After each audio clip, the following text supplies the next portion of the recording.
Vamos a abrir el libro del Éxodo en el capítulo 16.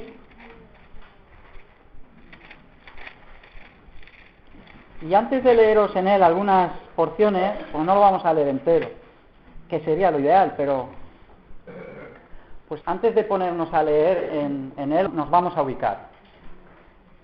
Hemos visto hasta ahora, en lo poquito que llevamos, pues una introducción al libro del Éxodo, lo hemos contextualizado, hemos visto pues su autor, la época, el contexto histórico en el que se desarrolló, la historia que nos narra, y nosotros hemos adoptado el enfoque de interpretarlo a la luz de los tipos que aparecen en él. El libro del Éxodo tiene un propósito. Hemos ya dibujado bastante de ese propósito, pero vamos a terminar de matizarlo hoy antes de seguir avanzando. Entonces, si nos alejamos un poquito, que digo yo siempre con la lupa, en vez de acercarnos mucho, antes de acercarnos al capítulo 16, por ejemplo, vamos a alejar esa lupa y vamos a ver el libro en su conjunto. Y nos daremos cuenta cuál es ese hilo argumental que sigue, cuál es el propósito, para ver cómo encajan los tipos que estamos viendo dentro de la obra. ¿Cómo empieza el libro del Éxodo? Pues ya vimos la semana pasada, sin ir más lejos, que nos muestra al pueblo de Israel, que es el pueblo de Dios, que está en esclavitud. Una esclavitud que es bastante cruel por parte del faraón, y el pueblo gime en angustia. Es un pueblo que en muchos sentidos podría sentirse abandonado de la mano de Dios. Nos tenemos que poner en la piel de un esclavo hebreo y ver cómo su vida pues era dura. Pero Dios no era ajeno a ese sufrimiento. Después de 400 años llega un momento en el que Dios decide intervenir. ¿Y cuál es la respuesta de Dios? Y aquí ya empezamos a retomar el tema de los tipos. Pues la respuesta de Dios viene a través de un tipo, que es Moisés. Es el intermediario que Dios pone para sacar al pueblo con mano poderosa de Egipto. Hasta ahí, eso es lo que llevamos visto, más o menos, ¿no? Entonces, Moisés es un tipo de nuestro Señor Jesucristo, todo eso ya está desarrollado la semana pasada, y es la respuesta que Dios tiene hacia el pueblo. Entonces, a lo largo de la historia bíblica que se nos muestra en este libro, pues van destacándose una serie de tipos. El primero más importante que nosotros hemos apuntado ha sido el de Moisés, pero hay más. Y dentro mismo del hecho trascendental de la intervención de Dios a través de Moisés, pues también hay algunas cosas que nos ayudan a matizar más lo que estamos viendo. ¿Por qué? Porque, por ejemplo, vemos que Moisés interviene a través de 10 plagas. Las 10 plagas también tienen un sentido que podemos incluso llegar a interpretar con un cierto aspecto psicológico. Él está también con una vara. La vara también puede ser un tipo. La vara es algo que nos muestra, en primer lugar, pues humildad, porque uno de los oficios de Moisés vimos que era el de pastor, y la vara está muy asociada a ese oficio, el de pastor. Pero también la vara, y mucho en la mentalidad del Medio Oriente de aquella época, está asociada con la autoridad. Por eso los faraones tenían un báculo, y en fin, la vara era, pues eso, un signo de autoridad. Por tanto, tipológicamente nos apunta a esos aspectos de nuestro Señor Jesucristo. Y por medio de esa vara vemos cómo intervienen en muchas de las plagas, de las 10 plagas, muchas veces se alude a la plaga, no siempre, a la vara, perdón, no siempre, pero en muchas de esas plagas aparece asociada la intervención milagrosa de Dios con la vara. Luego vemos también cómo los israelitas, pues al final son liberados en la 10ª plaga. La misma salida de Egipto es un tipo, evento, que eso es lo que vamos a ver ya hoy. Hoy vamos a ver, en vez de tipos personales, tipos, eventos y objetos. Por eso vamos a centrarnos en un objeto bastante importante, que es el maná. Es uno de los tipos más claros que aparecen, por eso nos vamos a centrar en él, pero hay muchos más tipos. Eventos y objetos.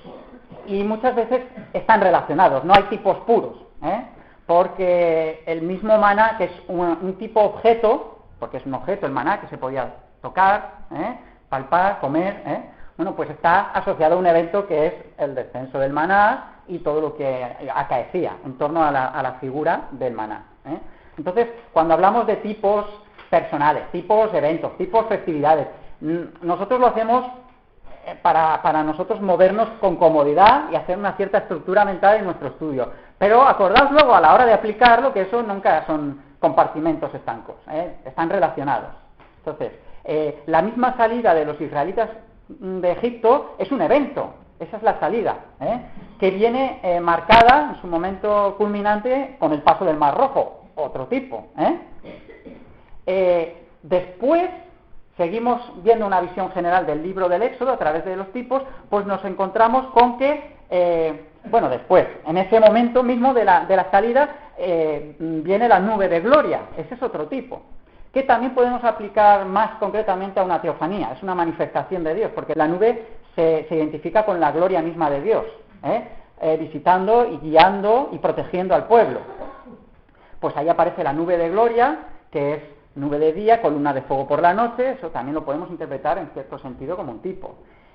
Después, pues evidentemente queda atrás la esclavitud, han pasado ya al Mar Rojo, pero nos encontramos pues con una serie de episodios. Parece que ya está todo arreglado, ya no son esclavos, pero no, en realidad la historia del pueblo no ha hecho más que empezar.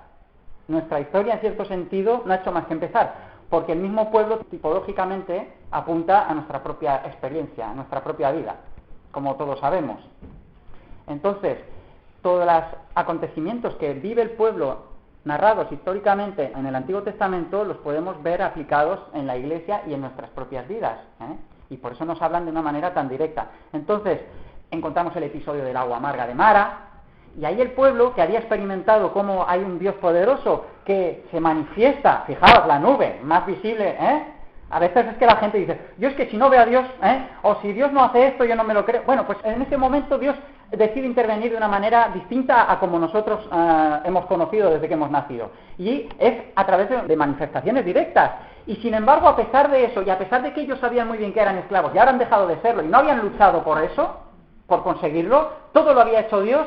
Sin embargo, una de las primeras cosas que llama la atención cuando seguimos leyendo el libro del Éxodo es que empiezan a venir murmuraciones del pueblo de Dios, no de los egipcios ni nada de eso, no. Dentro del pueblo de Dios empiezan a haber murmuraciones contra Moisés, contra Dios. Y entonces, el agua amarga de Mara es el primer episodio que empiezan a venir las murmuraciones, pero no será el único. A partir de entonces van a venir una serie de manifestaciones del pueblo que lo que no hacen no es sino sacar a la luz que en realidad ellos no han hecho más que nacer, en realidad, no han hecho más que comenzar a andar como pueblo, y en realidad, aunque han tenido la experiencia de Dios real en sus vidas, pues están muy lejos de manifestar el carácter que Dios quiere en sus hijos y en su propio pueblo. Entonces, después de la agua amarga, pues vendrá el episodio de empezar a acordarse de los puerros y de los ajos, ¿os acordáis? Y de la carne que comíamos en Egipto, y otra vez murmurando que tenemos hambre, que antes teníamos ahora tenemos hambre, no sé qué, y entonces pues vienen más murmuraciones, y después pues sigue la cosa, Fijaos cuando, por ejemplo, llegan a la tierra prometida, al final llegaron a la tierra prometida y toda aquella generación no entró, ¿por qué? Porque volvieron a murmurar y a quejarse y a desconfiar, o sea, todo está ajalonado en una serie de episodios amargos, después de la liberación, que nos chocan, y sin embargo son muy, muy reales en nuestra propia experiencia como iglesia también, y como nuestra relación también a nivel personal, ¿no? Pero hay un momento culminante también dentro de esa serie de manifestaciones en contra de Dios, en contra de Moisés, su siervo, etcétera, etcétera, que es el del becerro del oro, que este es el culmen ya del despropósito dentro del pueblo de Dios. Y es que directamente se le da la espalda a Dios y a sus mandamientos y deciden crearse su propio Dios. Le ponen el nombre de Jehová y todo lo que queráis, le visten en nuestro lenguaje actual diríamos, le visten de todos los mantos del cristianismo que queramos, sin embargo Cristo no está ahí. De ninguna manera. Entonces Dios decide destruir ese pueblo. Pero Moisés, otra vez como tipo, pues intercede y otra vez pues Dios se echa atrás y decide mantenerlo. Este episodio del becerro de oro es muy importante porque es casi un antes y un después. A partir de ese episodio veréis cómo pues, se instituye, por ejemplo, el sacerdocio levítico. Nos damos cuenta de la necesidad que hay, no solo de que el pueblo sea pueblo de Dios y tenga buenas intenciones, sino que además que Dios esté presente, realmente, encarnado dentro del pueblo, de ahí el tabernáculo, porque el tabernáculo no es nada más que un proyecto antes del episodio del becerro de oro. Pero el mismo tabernáculo es un tipo, claro, pero dentro del mismo tabernáculo está plagado de tipos, y eso es lo que vamos a dedicar también bastantes clases.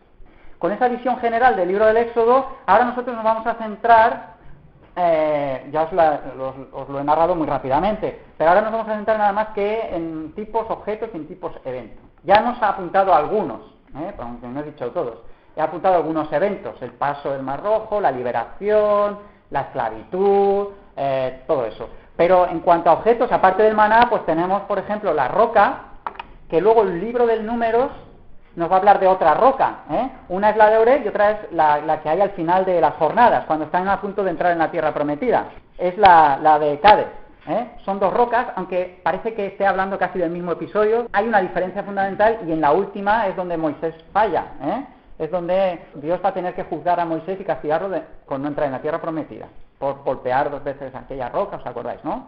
Bueno, pues ese es otro tipo que ya veremos si nos da tiempo a desarrollarlo, y si no, tenéis unos apuntes ahí que os he dado, donde se apuntan algunas ideas para que lo trabajéis en casa.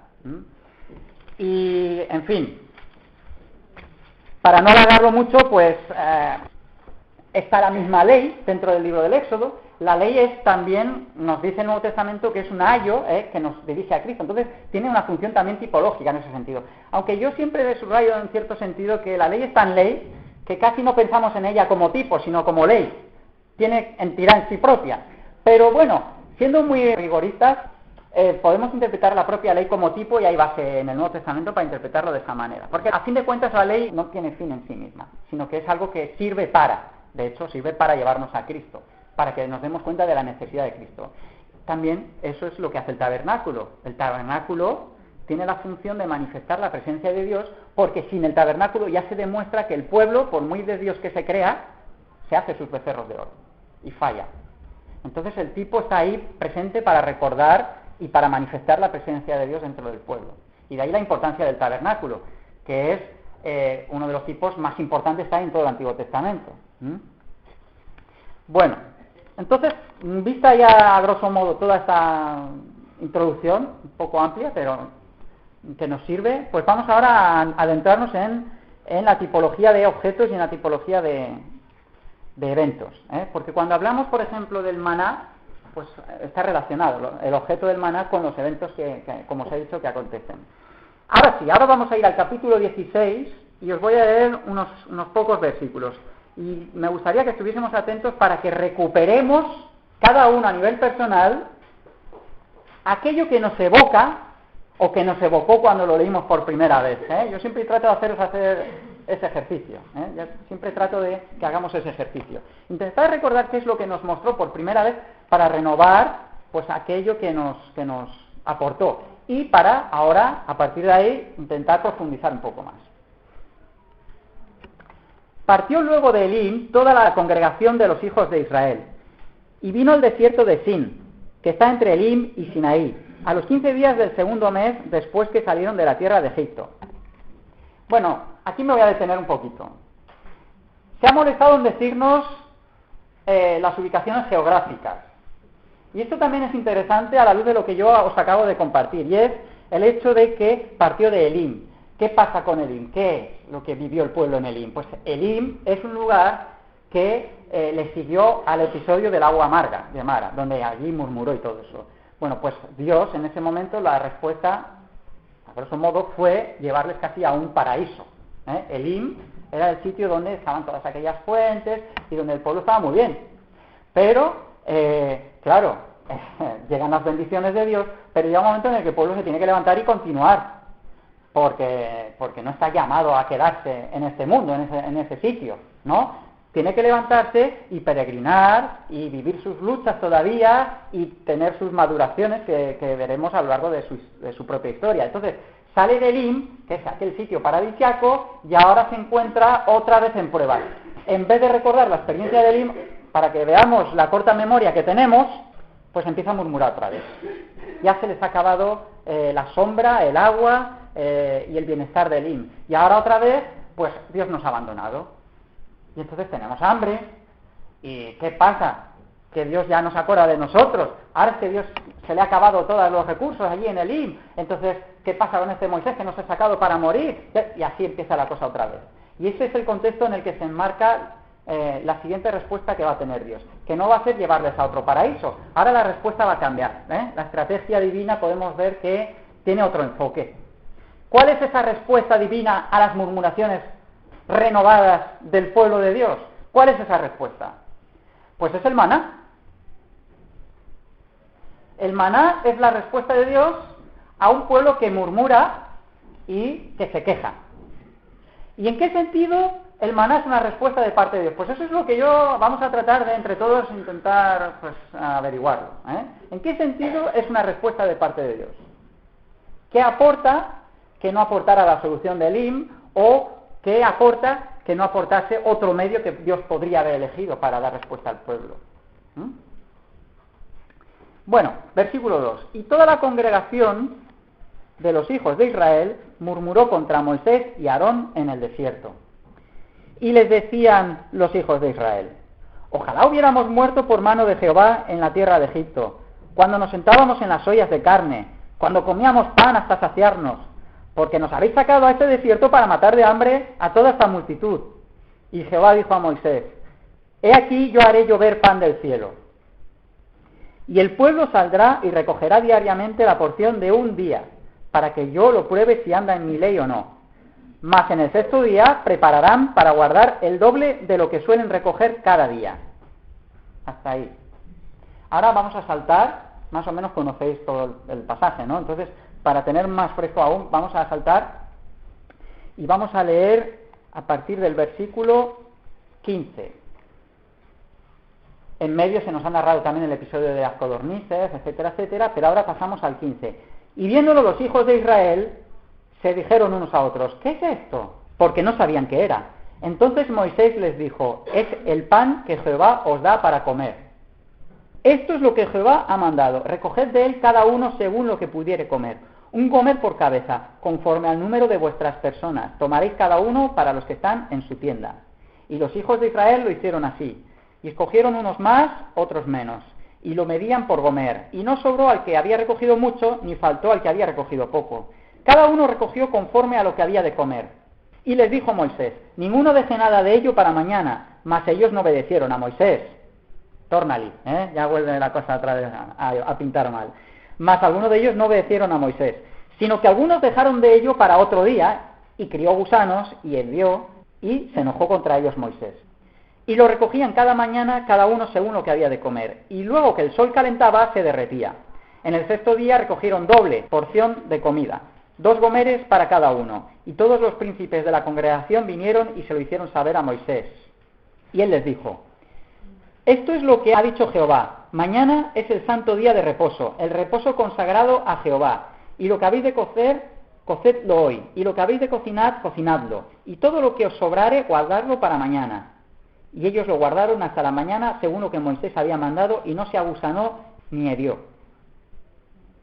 Bueno, hasta ahí, ya sabéis cómo continúa la cosa, ¿no? Al final, los últimos versículos de este capítulo, vemos cómo hay una porción del maná que se guarda dentro de una urna para colocarla dentro del arca, el arca del tabernáculo.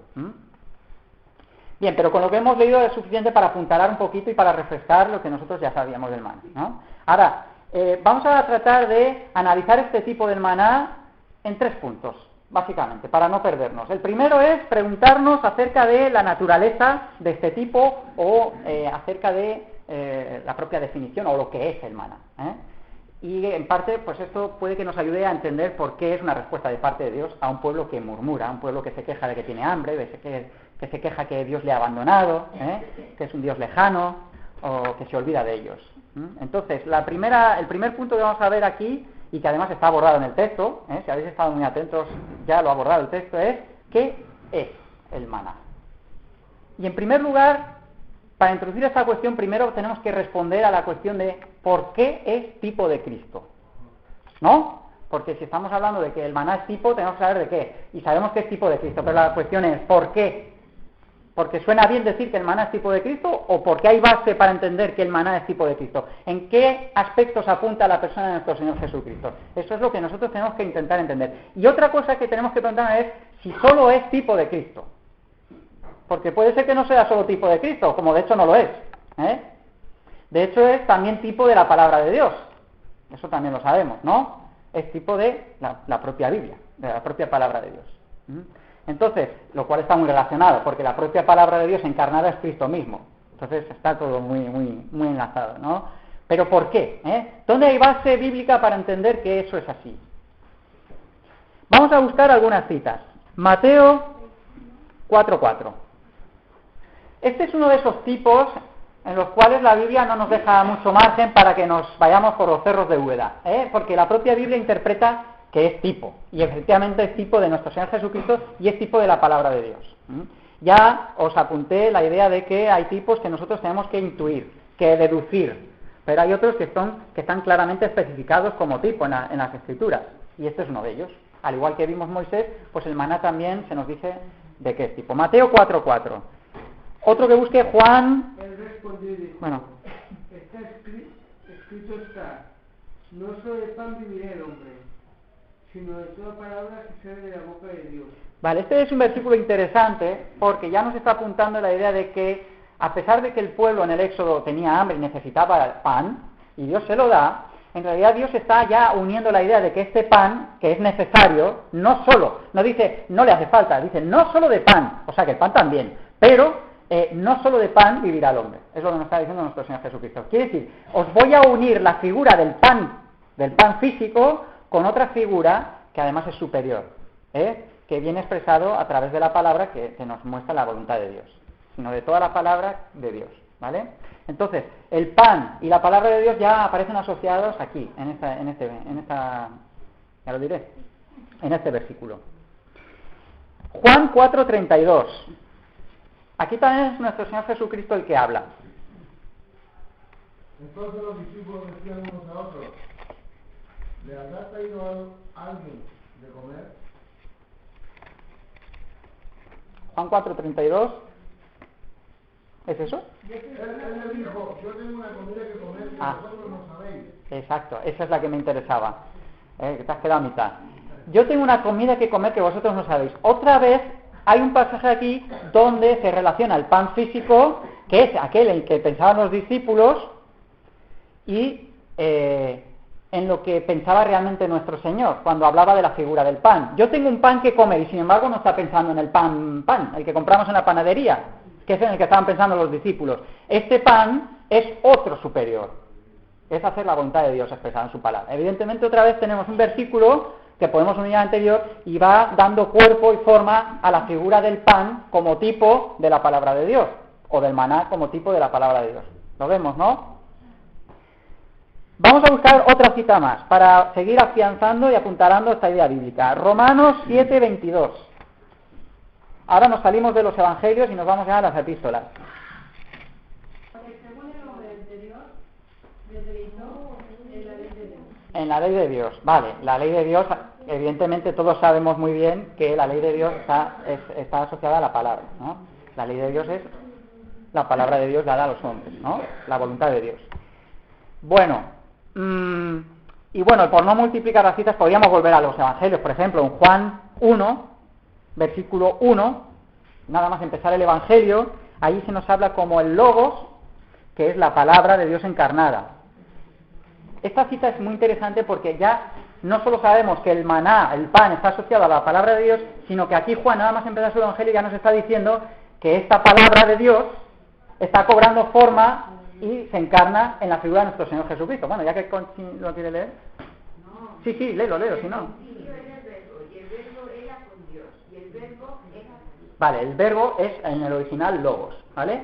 Esta palabra logos apunta a la idea de nuestro Señor Jesucristo. Es decir, está claramente diciendo que la palabra se encarna en la persona de nuestro Señor Jesucristo.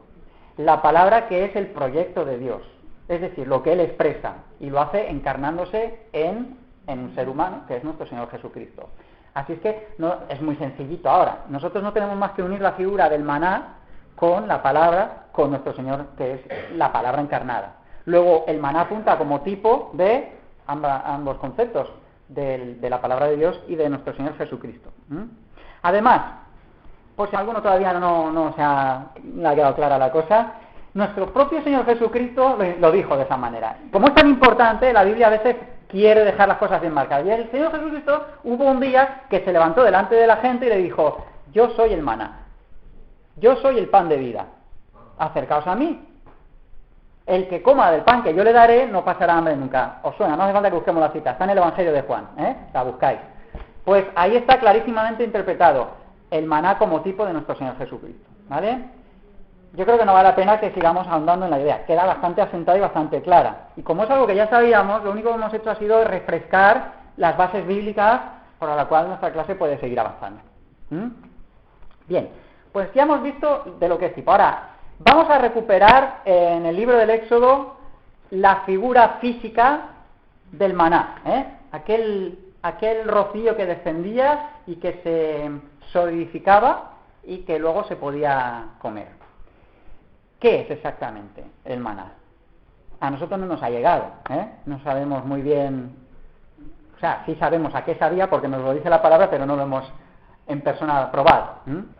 Ahora, daos cuenta que para Israel no era una cosa tan obvia, para el pueblo era una cosa bastante sorprendente, podríamos decir, y de hecho no lo reconocieron como tal, ni siquiera intuyeron cuando lo vieron que se podía comer. Fue necesario que Moisés les dijera, esto se puede comer, y Moisés lo sabía porque nuestro Señor se lo había dicho, Dios mismo le había dicho que eso era de procedencia divina y que eso era para que el pueblo se alimentase. Era la respuesta que Dios estaba dando a un pueblo hambriento. Acordaos. Y la respuesta de Dios a un pueblo necesitado, hambriento, es la palabra de Dios y la persona de nuestro Señor Jesucristo para nosotros. Entonces, fue necesaria una revelación especial de parte de Dios para que el pueblo entendiese lo que era esto. Porque la primera reacción que tuvo el pueblo era preguntarse, ¿qué es esto? Eso está en el versículo... ya lo he perdido. Me he cambiado a Romanos. 15, ¿no? Correcto, ¿qué es esto? Bien, fijaos, hasta en eso es tipo de nuestro Señor Jesucristo, porque cuando nuestro Señor Jesucristo se encarnó y vino al mundo, la gente se extrañaba de él. Y decía, ¿quién es este? ¿Pero si este no es el hijo del carpintero? ¿Qué es este? ¿Cómo es que habla así? Incluso cuando nuestro Señor era jovencito, un adolescente, se maravillaban de él. Así es que en eso ya está apuntando a nuestro Señor. Y eso tiene algunas aplicaciones evidentes para nosotros, ¿no? No solo es la curiosidad de saber que esto es tipo, y mira, sí, hasta en esto se parece, no, es que hay unas implicaciones para nosotros, y es el hecho de que nosotros si Dios no nos capacita, en realidad no sabemos reaccionar a las respuestas que Dios nos da en la vida. Y estoy hablando al pueblo de Dios, estoy hablando a la iglesia, estoy hablando a mi propia experiencia como creyente, porque yo sé que es verdad lo que estoy diciendo, a mí nadie me lo tiene que decir. A mí a veces Dios me ha tenido que explicar muy bien algunas experiencias y que he tenido que entender que son respuestas de parte de Él, cuando yo ni hubiese sospechado que son así. Ahora, la respuesta suprema y evidente es nuestra redención. Pero hay otra experiencia suprema y evidente que es nuestra santificación, que está jalonada de experiencias que no entendemos. Y a veces esas respuestas de parte de Dios son como el maná, que nosotros no entendemos. Necesitamos un libro de instrucciones que se nos diga cómo hemos de hacer porque tampoco es que el maná fuera allí y se podíamos... No, es que había que cocinarlo también y había que hacer unas cosas, ¿no? Y vamos a ver más cosas acerca de qué es este maná, para entender más acerca de esta extraña respuesta de parte de Dios. Caía durante la noche. ¿Por qué se molesta la Biblia en decir que caía durante la noche? Ese es el momento en el que estamos durmiendo. O sea, que es Dios el que está trabajando mientras yo estoy durmiendo. En otras palabras, es que no hay una intervención humana en esto. A veces nos queremos vestir de humildad y queremos colaborar y hacer cosas y complementar la obra de Dios, cuando Dios no nos llama a eso, porque normalmente no, siempre la estropeamos. Cuando Dios dice una cosa, o cuando Dios dice que esta es mi parte, nosotros no tenemos que intervenir en ella. Esto, por ejemplo, luego lo veremos reflejado en la construcción del tabernáculo. En la construcción del tabernáculo, el Señor le dijo a Moisés, haz esto. Y ya sé que hay gente muy lista y muy bien intencionada y todo eso, pero no quiero nada de eso. No quiero obras carnales, no quiero obras humanas. Quiero que sea según el modelo que yo te dé, exclusivamente.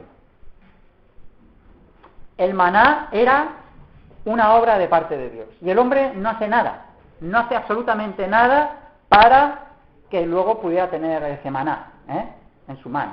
alimentarse de él, beneficiarse de él. Y nosotros no hemos intervenido en nada, pero en nada, en nuestra propia salvación, que es la obra de nuestro Señor en nuestra vida. Nosotros somos salvos por gracia. No ha habido condiciones. Yo no he tenido que ofrendar primero, ni ir a la iglesia antes, ni hacer buenas obras para que Dios se apiadara de mí y hiciera descender el maná, nuestro Señor Jesucristo, para salvarme. Eso es muy importante. El maná caía durante la noche. Durante la noche, además, es muy interesante que rescatemos el concepto de las tinieblas y de la noche que para Juan tenía en su Evangelio y en sus epístolas. Y es que hay un contraste que además es necesario conocer para saber interpretar a Juan. Hay un contraste muy marcado en las tinieblas y la luz. Eso es evidente, eso es muy real y muy físico y todos sabemos de lo que hablamos. Pero en el lenguaje de Juan tiene otras implicaciones además. Las tinieblas y la oscuridad está asociada al pecado y a la muerte. Y ese es el estado en que los hombres se encuentran antes de recibir la respuesta de Dios. Y la luz está asociada con Dios mismo. De hecho, en su primera epístola Juan dice, Dios es luz. Es una de las descripciones que se nos da en la Biblia acerca de Dios.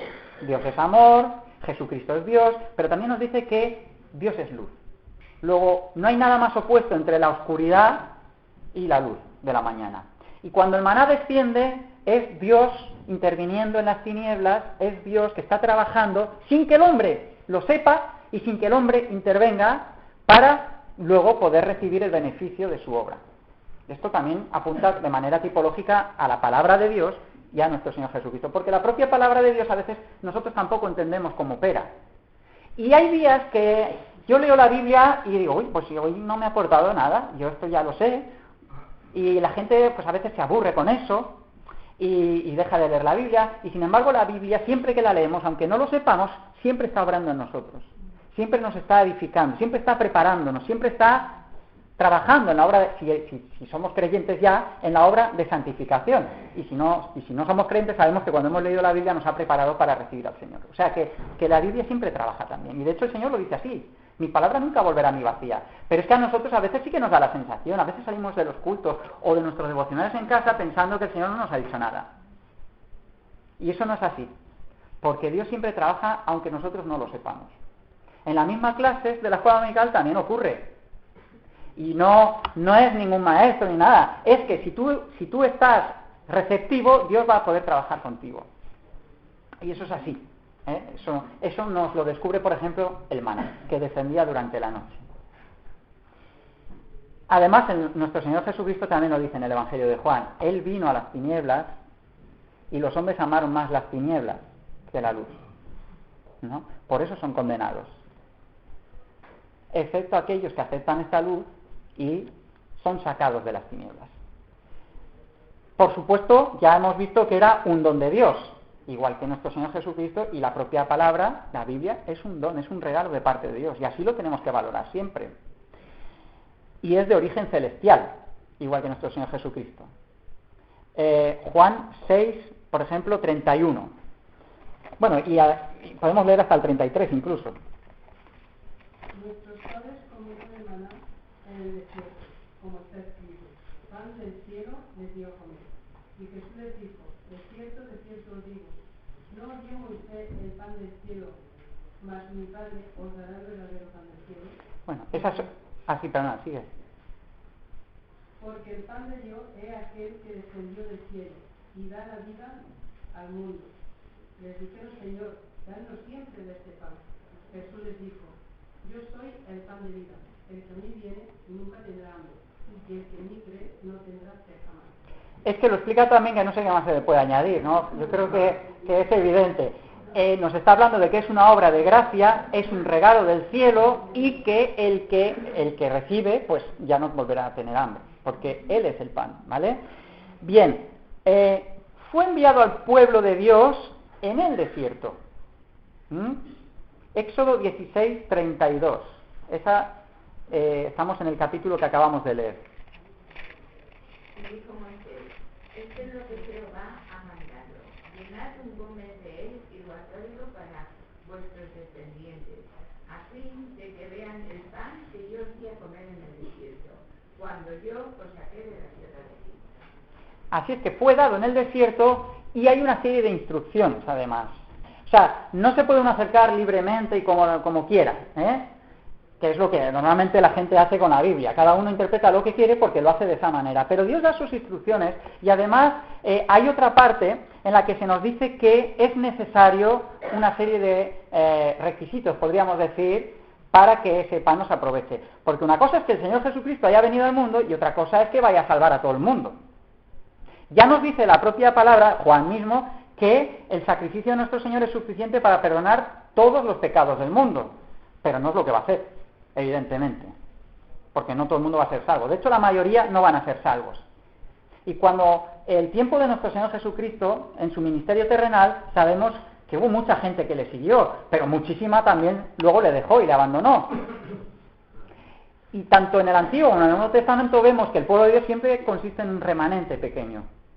Así es que ahora lo que se nos recuerda con esta cita es que este pan es dado por Dios, pero Dios da una serie de instrucciones. Hemos de seguir el modelo que Él establece. ¿Y cuáles son parte de esas instrucciones? Pues tenemos que buscar también en otras partes para darnos cuenta que nos dice que, por ejemplo, había que levantarse. No, el maná descendía, pero si yo me quedaba en la tienda, ¿qué pasaba?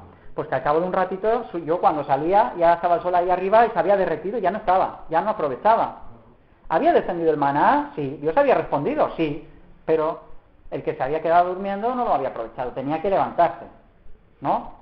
Pero no solo tenía que levantarse y tenía que salir y tenía que agacharse, inclinarse.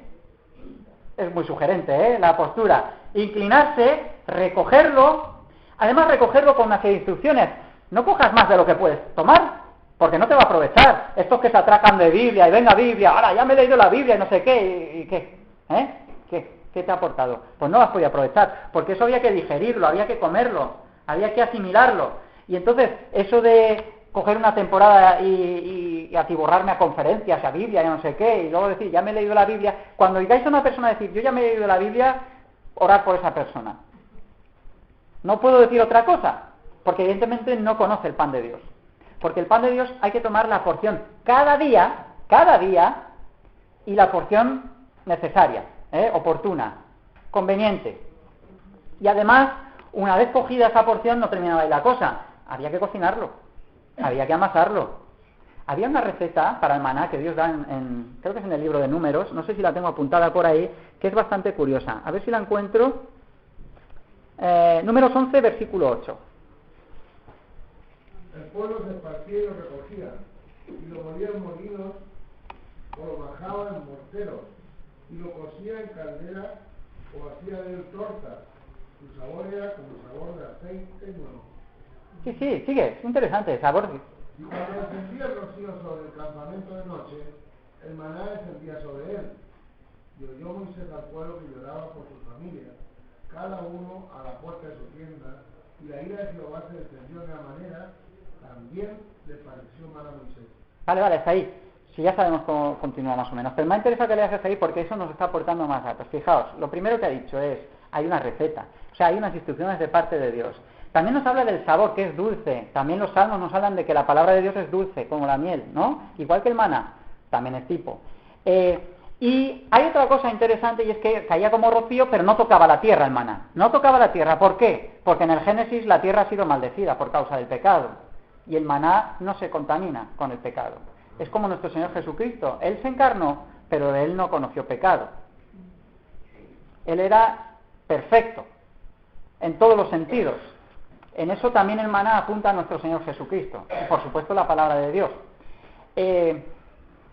Pero ha leído algo más interesante que ya nos introduce en el segundo punto. Porque hasta ahora yo creo que ya hemos dibujado bastante bien qué es el maná, ¿no? Y en qué sentido es respuesta de parte de Dios.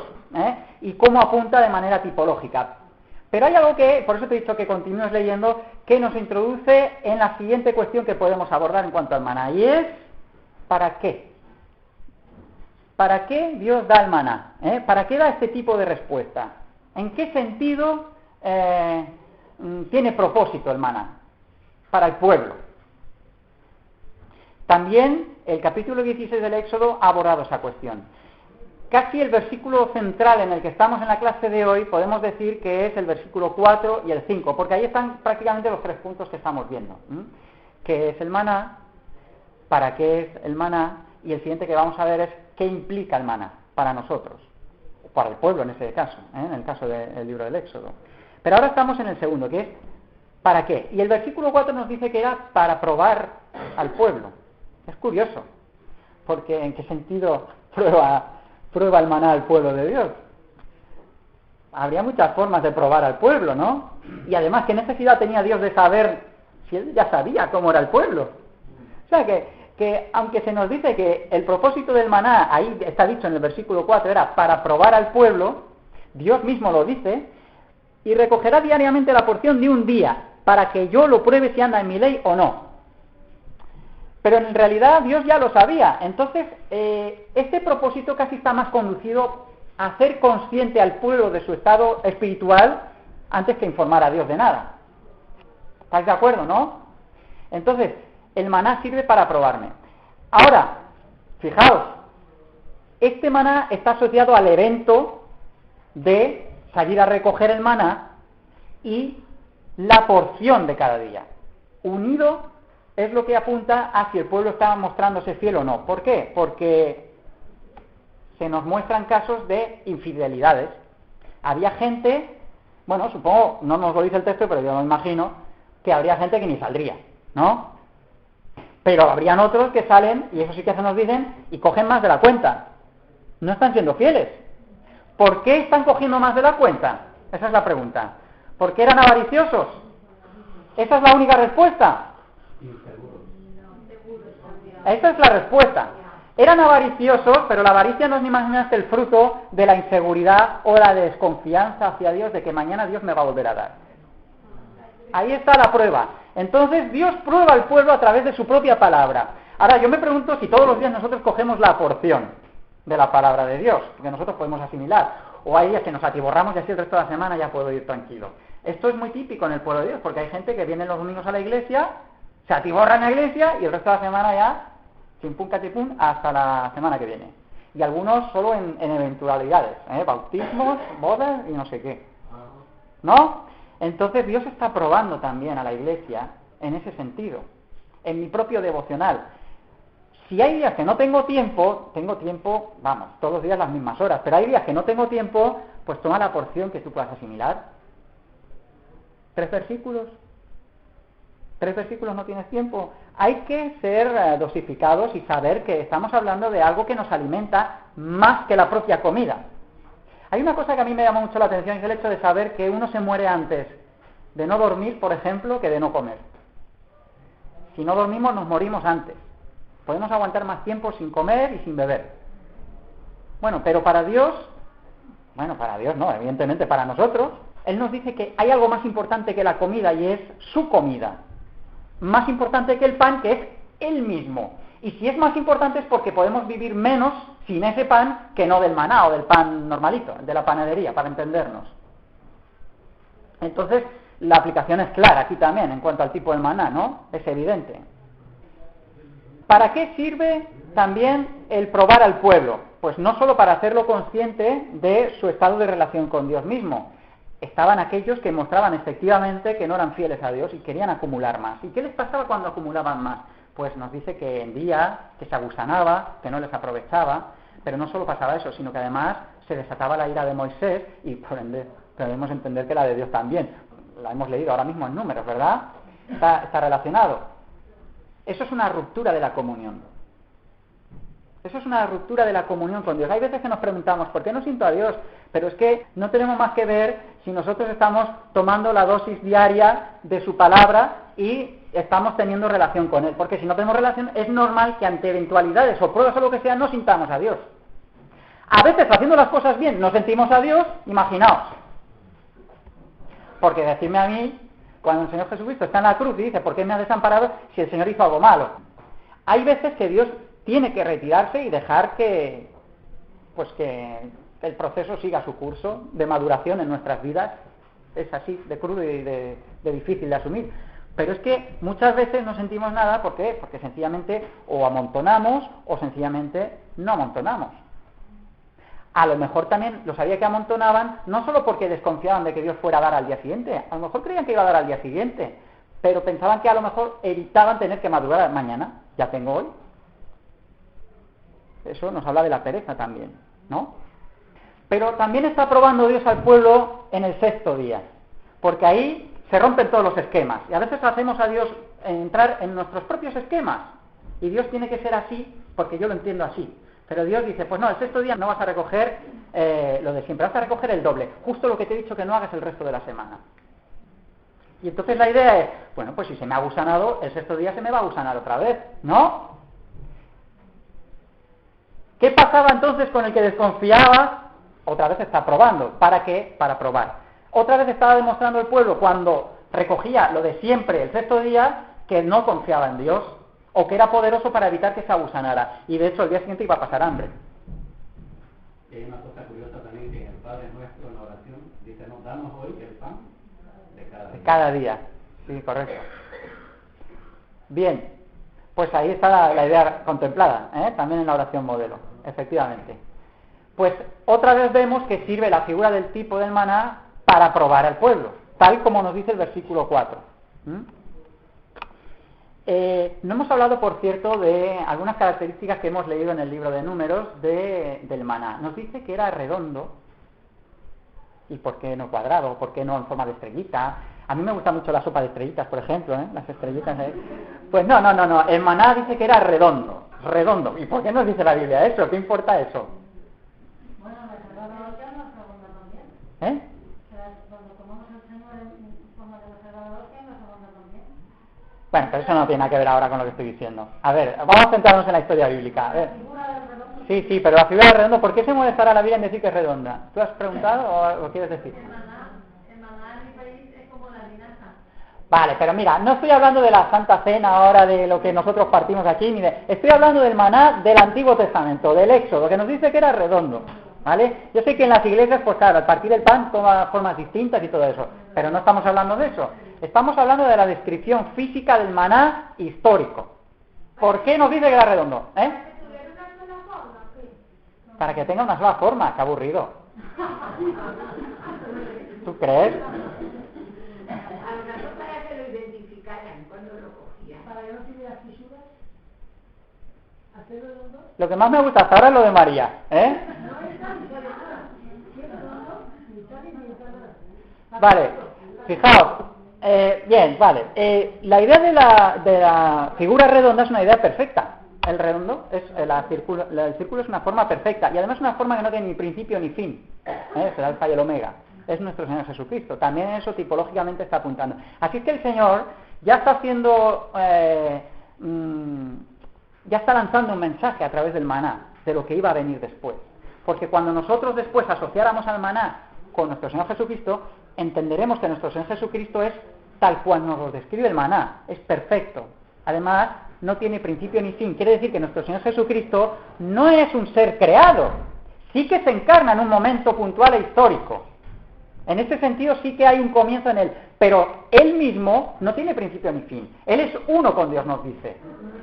Él es Dios mismo, de hecho. Eso valga para aquellos que dicen que Jesucristo es una criatura muy bonita y muy grande y todo lo que queráis, pero que no es Dios mismo. Pero Jesucristo es Dios mismo, es Dios que se encarna. Él no tiene principio ni fin, no tiene padre. La madre de Dios, que tanto dicen en este país, eso es una herejía. Lo diga la iglesia que lo diga. No, Dios no tiene madre. ¿Por qué? Porque Él no tiene principio ni fin. Él es infinito y hace que se nos escapa y nosotros tendemos a amoldar a Dios en nuestros esquemas. Entonces, para hacer un Dios más acople a nuestra mentalidad, pues le ponemos madre, que esto es muy típico de las religiones paganas del antiguo Oriente Medio, donde habían dioses y diosas por todos los lados, y los dioses se casaban y hacían de todo.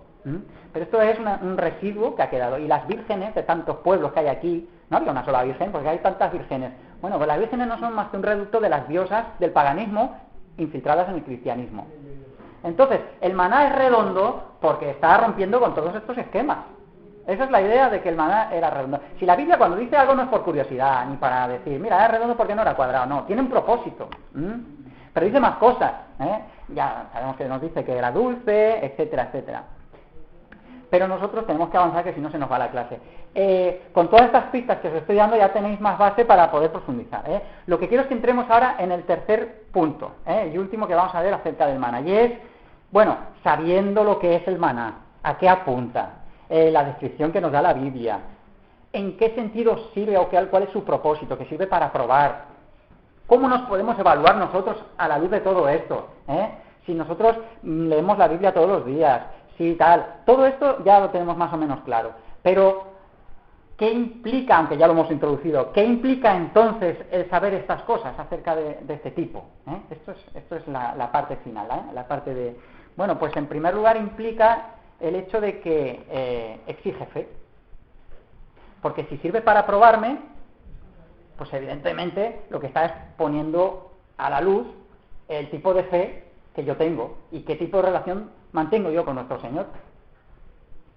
Así es que lo que implica es evidentemente es el que exige fe. No una fe humana, no una fe de hombres, no una fe temporal, sino que es una fe además que procede de Dios mismo y se nutre de Dios mismo.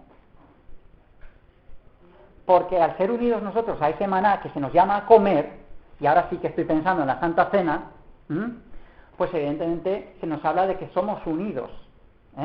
Dios viene a morar en nosotros. Así es que es Él el origen de nuestra fuerza, de nuestra fe. Esa es la idea. Entonces, implica fe.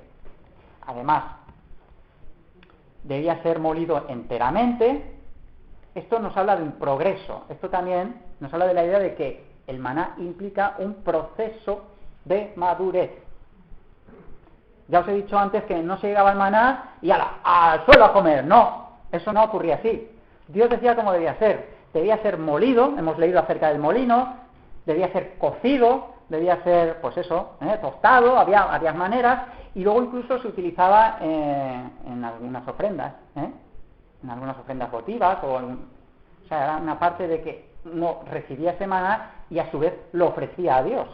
Que es que la vida la hemos recibido de Dios y a su vez somos llamados a entregársela a Él para que sea vida realmente. Porque si no, viene la muerte. Es que es eso la condenación. Los hombres amaron más las tinieblas que la luz. La vida que recibimos de Él, si no se la devolvemos, si no nos entregamos a Él, evidentemente estamos apartándonos de la fuente de nuestra vida, de nuestro Creador. Es que es lógico, en ese sentido, que medie la muerte. ¿Qué más exige? ¿O qué más implica esta figura del tipo del maná? Pues ya hemos visto que no podía ser almacenado, eso está claro. Esto nos habla de una relación diaria que además es personal. Nadie se comía el maná por mí. O sea, que si yo me quiero alimentar, tengo que comérmelo yo. No vale que se lo coma mi padre, o mi país, o mi religión. No, me lo tengo que comer yo. Es una cuestión personal. Así es que implica una relación diaria y personal. Y vamos a ir terminando ya, pero es también muy interesante, no lo hemos leído, pero sí que os lo he apuntado, que el final del capítulo 16 nos haga la reseña de dónde se guarda el maná, la porción del maná para recuerdo perpetuo del pueblo. Y es que se guarda en el arca.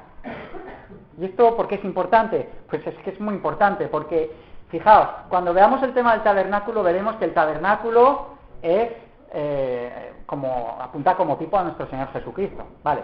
Pero es que el tabernáculo, a su vez, tiene un corazón, que es el lugar santísimo. Y ese lugar santísimo, a su vez, tiene un corazón, que es el arca. Y el arca, a su vez, tiene un corazón, que es lo que hay dentro del arca. Y ahí está el maná. Ahí está el maná, la vara de Aarón y las tablas de la ley. O sea, en lo más sagrado está la palabra de Dios. Y si nosotros no lo valoramos de esa manera, difícilmente nos va a aprovechar. Está muy bien el que leamos muchas cosas y que aprendamos de filosofía y que veamos, ya lo dice el apóstol Pablo, escudriñarlo todo, pero retener lo bueno. Hay algo que nosotros no debemos de abandonar nunca y es la palabra. Uno de los pecados en los que la está cayendo la iglesia de nuestros días es que se está haciendo demasiado hincapié ya últimamente en muchas manifestaciones del espíritu y de no sé qué, y eso está muy bien, pero la palabra, si no es central, pues estamos perdidos. Porque la palabra ocupa el lugar central en la vida del pueblo de Dios, o debe hacerlo. Y ocurre que cuando eso pasa de esa manera, pues la gloria de Dios desciende y está en medio de su pueblo, como bien sabemos, y es de hecho así como acaba el libro del Éxodo. Fijaos cuál es la proyección que tiene todo el libro. Empezamos en los capítulos primero con la esclavitud del pueblo de Dios, se nos narra la liberación, se nos narran los tipos, la ley, el becerro, no sé qué, haga la construcción del tabernáculo, y cómo termina en el capítulo 40. El tabernáculo ha sido construido según el modelo de Dios, y la gloria de Dios desciende al tabernáculo y habita en medio de su pueblo. Empezamos en la esclavitud y acabamos con Dios habitando en medio de su pueblo. Esta es la proyección que tiene todo el libro del Éxodo. En medio de toda esta proyección se nos narra la experiencia, la madurez, el peregrinaje del pueblo de Israel, que es nuestro propio peregrinaje, ¿vale? Bien, pues vamos a parar aquí y vamos a ver quién quiere aportar alguna cosita. Pedro. Vamos a llegar al 8, el 17-8. Vamos a acabar ya, porque se nos echa la hora, pero ¿qué quieres saber? Bueno, saber, ¿no? Si lo que dijo también es hacer otra, por también de comer carne. El tema de la... No os lo he dicho porque yo siempre voy pillado con el tiempo. El tema de las codornices, es lo que yo digo, es un extra de Dios. Pero no es un extra, o sea, no es algo que Él hubiese deseado, pienso yo, Esto lo podéis opinar, pero esto es una opinión que yo tengo. El tema de las codornices es a raíz de las murmuraciones que tiene. Además, fijaos otra cosa, el maná fue en un momento dado desechado, igual que nuestro Señor Jesucristo fue desechado. ¿Por qué? Porque el pueblo llegó a aburrirse del maná. ¡Hala! Más Biblia, más no sé qué. No, pues el pueblo al final hizo eso con el maná. Es que estamos hartos ya de este pan, eso está en el libro de Números, por ejemplo, Porque yo me acuerdo en Egipto que teníamos carne y no sé qué, y entonces Dios da otra respuesta, aunque ahora en otro sentido, en un matiz diferente, aunque esté dentro del mismo evento, y es dar las codornices. Pero ¿cómo da las codornices? No las da de la misma manera que da el maná. Las da, en cierto sentido, enfadado Dios. Dice, hasta que se os salgan por las narices os voy a dar carne. ¿No? Entonces, ¿de qué nos está hablando las codornices? No hemos hablado de las codornices, evidentemente, como tampoco hemos hablado de la roca, que sabía yo que no nos iba a dar tiempo, ni de otros tipos. Pero por lo menos, por es una buena aportación de Pedro, el tema de las codornices nos recuerda que los complementos a la palabra de Dios siempre son peligrosos, porque se nos habla en las Escrituras de que aquello le sentó fatal al pueblo, Cogieron unos dolores de estómago y se les atragantó. Ahora, no quiere decir que las codornices sean malas en sí, porque proceden de Dios también y también servían para comer. Pero el pan era suficiente, el maná era suficiente.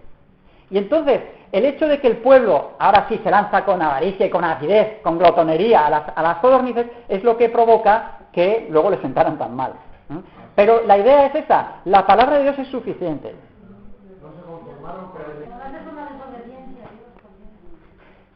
Sí, en cierto sentido es un desprecio, porque si analizáramos, si tuviéramos más tiempo lo veríamos, pero fijaos, ¿por qué empezaron a despreciar el maná? No es porque le aburriera y ya está, sino además porque el pueblo estaba mezclado.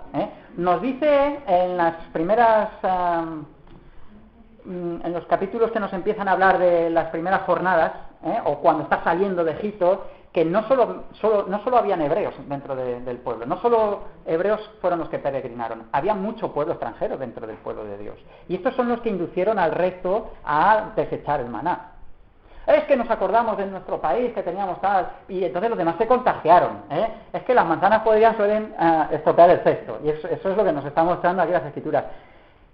Las murmuraciones en cuanto al maná surgieron de dentro del pueblo, pero de los extranjeros, ojo. Y los otros lo siguieron. Eso es lo que pasó. Leerlo y lo veréis. Y también de los peores, de los que no cristianos. Bueno, eso está... Pero vamos, que la aportación de las codornices es curiosa también. Para que... Con la cena del Señor también, de comer este pan que es mi cuerpo, que también está relacionado con el maná. Claro, eso es lo que hemos apuntado antes también, la idea del maná. Luego, lo que está haciendo Jesús en la Santa Cena, si os dais cuenta, es retomar el antiguo pacto y hacerlo nuevo. En cierto sentido, al romper el pan en la Santa Cena está rompiendo con el pacto antiguo y está instituyendo uno nuevo, pero que también nos está hablando de manera tipológica, o en este caso ya en figura, del pan que ahora pasa a ser el mismo. ¿Os dais cuenta? No por nada, claro, no por nada el Señor rompe el pan ahí en la Santa Cena, ni no por nada tampoco Él habla del pan en la Santa Cena. Podría haber cogido el cordero, ya que estaban en la Pascua, el cordero y el vino, ¿o no? Coge el pan y el vino. ¿Y por qué el pan? Porque el pan nos remonta a la historia del Éxodo, del maná. Y el maná claramente ya nos había apuntado todas estas cosas que hemos estado viendo. Y más que no hemos dicho, ¿no? Pero sí, es... Y cuando lo rompe, entonces rompe con lo que estaba establecido anteriormente, ¿no? Cuando está rompiendo el pan, es que hay más en el Evangelio de Juan, por ejemplo, hay más capítulos o más circunstancias que nos hablan de esa ruptura con el pasado, Pero incluso algunas parábolas nos hablan de esa ruptura. Pero en la misma Santa Cena ocurre eso. Para instituir un nuevo pacto, que es lo que hace nuestro Señor Jesucristo, que nos incorpora a través de su sangre en ese nuevo pacto, pues necesita romper absolutamente con el antiguo pacto, porque si hay un pacto en pie, no puede convivir con el otro, es necesario que haya una ruptura.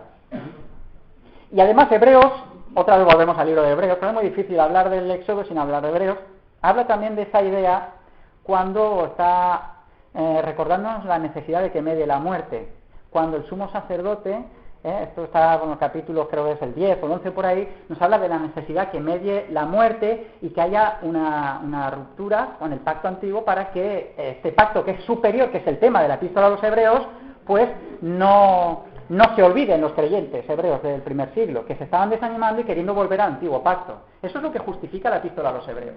La epístola a los hebreos está hablando de la superioridad del pacto nuevo que Dios instituyó a través de nuestro Señor Jesucristo. Pero eso implicaba romper con el pasado. Y a los hebreos se les está instando a romper con ese pacto antiguo de una manera definitiva, si querían andar en el nuevo. La ruptura del velo tiene el mismo sentido. Es que está en varias, ya os he dicho, está en varias. Incluso en la boda de Caná también lo tenéis. La figura de la parábola del odre viejo y la tela nueva y la tela vieja, todo eso está hablando también de esa idea. ¿Vale? Mira, y el versículo este de 32, que dice: y dijo Moisés, esto es lo que Jehová ha mandado, llenad un gomer de él y guardadlo para vuestros descendientes. Como testimonio. Sí, bueno, eso ya es otra cosa, pero es que se nos acaba la clase. Pero bueno, que yo pienso que quiere decir también que lo que nosotros hemos recibido, que lo digamos a las personas, ¿no? Claro, se transmite, se transmite. De hecho, las mismas escrituras también están para testimoniar eso, esa tradición, que es importante, claro. En cuanto que en el Evangelio recogían y esto se llenaba de gusanos y para aclarar, podríamos aplicar también este texto, que no recuerdo cuál es, donde dice que no os preocupéis por el que comer, no decir, mirad que las aves del cielo, no tienen ni cielo. Podría ser aplicable a esta misma. Está hablando de la fe igualmente, claro. Hay una idea paralela, eso si lo sabéis. Yo creo que aquí hay una enseñanza muy fuerte, digamos, ¿no? Con el tema del maná. El hecho de que la provisión del día a día, ¿verdad? Y no coger más de lo necesario, es suficiente para que podamos tener lo que nos hace falta en el día a día de nuestra vida, ¿no? Porque muchas veces nosotros tenemos la tendencia de buscar felicidad en las cosas materiales para el día de mañana. Cuando Dios María nos manda de que Él es más que suficiente para darnos lo que necesitamos el día a día, ¿no? Por ejemplo, hoy no tenemos nada, pero tengamos la seguridad que el día de mañana tendremos otra porción de Dios, otra porción de maná, que será la que nos llenará para ese día, ¿no? Y siempre será todos los días. Quizás no tenemos necesidad de guardar riquezas materiales a tal punto de que digamos, por ahí el día de mañana yo necesito algo, ¿no? O sea, estamos desconfiando de Dios. La historia se repite. Bien, pues nada, nos despedimos entonces, lo vamos a dejar aquí porque ya se nos pasa 3 minutitos y yo me gusta ser puntual. Bien, alguno que nos despida y si no lo hago yo, si no le va a nadie una oración.